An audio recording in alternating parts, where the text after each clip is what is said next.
AYP, my grandmother passed away, and my parents needed to move, so I was in the States for about a year, and I was at Eden Valley.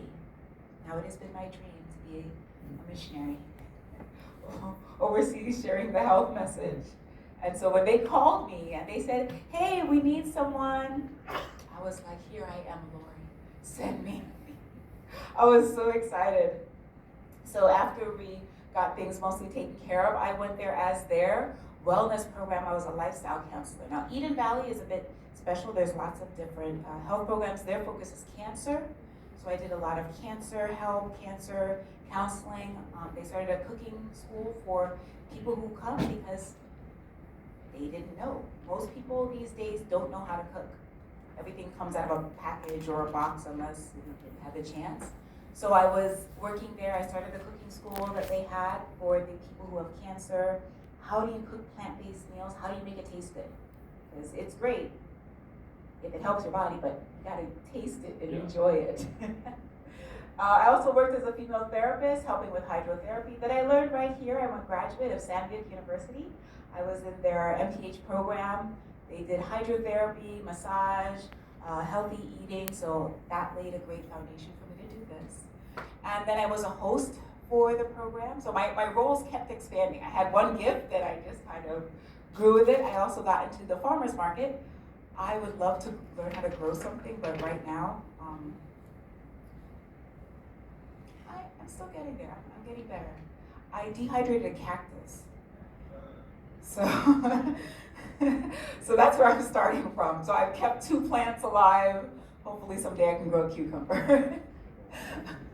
So after I went to Eden Valley, the Lord called me back to South Korea, and I'm just like, okay, Lord, why? And as I got here at my current university, they said, well, there's a lot more people coming to South Korea to study. Various reasons, finances, the Hallyu wave. But when I first came to Korea, like 20 years ago, I could go for 2 weeks and not see another foreigner. It was that rare.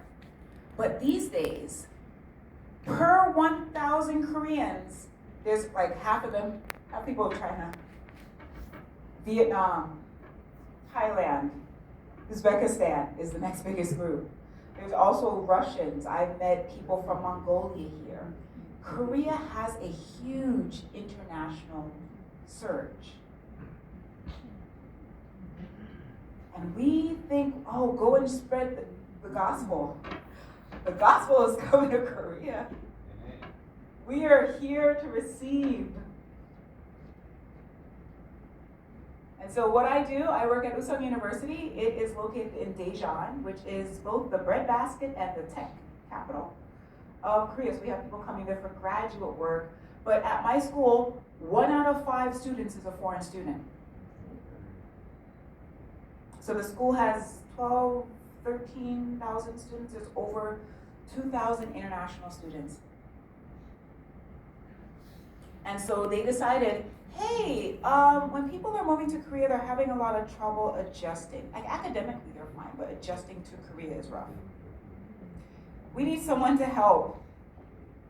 And so the Lord had them call me and say, hey, would you mind being a female counselor for the international students? Here I am, Lord, send me. I've never done this before, but I've counseled.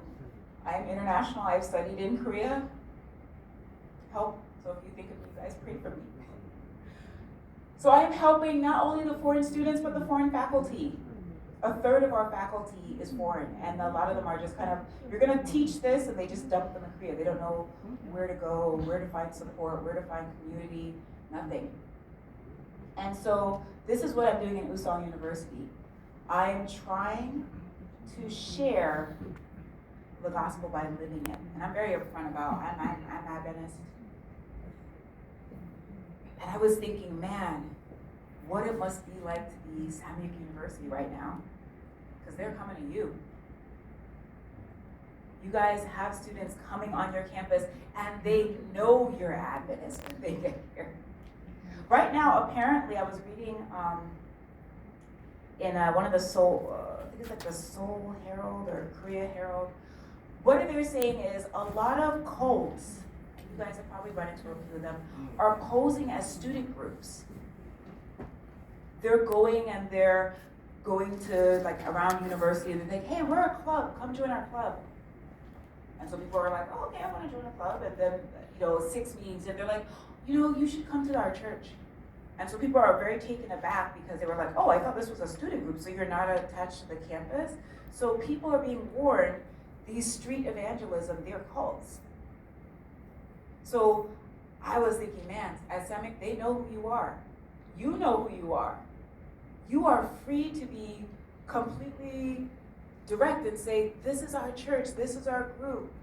We are able to be completely honest. I have to do a lot more tiptoeing. I can say, yes, I'm Adventist, but that they're very nervous about hearing about